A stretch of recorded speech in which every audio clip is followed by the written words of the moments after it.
Ever feel like the world is spinning out of control? Like the evening news is a never-ending loop of chaos and disaster? You're not alone. It's easy to look around and wonder, where is God in all of this? We long for peace, for stability. But instead, we see wars, famines, and natural disasters. It can feel like the very foundations of society are crumbling, but there's a secret to finding peace amidst the storm. It's found in the pages of an ancient psalm, Psalm 2. This psalm speaks directly to our anxieties, reminding us of a truth that can anchor our souls. God is still on the throne.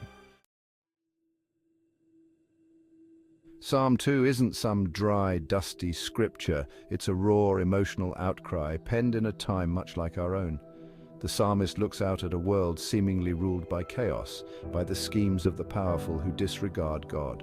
Why do the nations rage, he asks in the very first verse. Why do the peoples plot in vain? It's the cry of someone who sees injustice, who sees suffering, and wonders if God even notices. But the psalm doesn't end there. It doesn't leave us wallowing in despair. Instead, it turns our gaze upward, towards the one who holds it all together. The psalm paints a vivid picture. We see kings and rulers gathering together, plotting against the Lord and his anointed one. They think they can overthrow God's authority, silence his voice, and establish their own kingdoms. Their rebellion is fierce, their defiance loud. They shake their fists at the heavens, scoffing at the idea of a God who reigns. But their rebellion, though loud and fearsome, is ultimately futile. It's like a wave crashing against a mighty rock, ultimately breaking apart without leaving a mark. But here's the amazing thing. God isn't fazed by their rebellion. He sits enthroned in the heavens, completely unmoved by the storms raging below. He doesn't panic, he doesn't fret, he doesn't even flinch, he simply smiles. You see, God's power isn't threatened by human rebellion. He's not wringing his hands, wondering how he's going to fix this mess. No. He's already declared the outcome. He has set his king upon his holy hill, and nothing, absolutely nothing, can change that.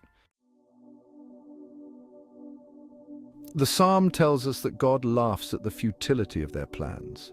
This isn't the laughter of cruelty, but the laughter of one who sees the bigger picture. It's the laughter of a parent watching their child try to build a tower of blocks, knowing it's only a matter of time before it topples over. He lets them scheme and plot, knowing that their efforts will ultimately amount to nothing. He doesn't need to intervene every time a nation rages or a ruler rebels. He's already set a day for his son to rule, and on that day every knee will bow and every tongue confess that Jesus Christ is Lord. So the next time you feel overwhelmed by the chaos of the world, remember Psalm 2. Remember the God who sits enthroned above it all, unmoved and unshaken. Remember that he's not surprised by what's happening, and he's certainly not caught off guard. He's still in control, and his plans will prevail. Find peace and rest in his sovereignty, knowing that even in the midst of the storm, he is working out his perfect will.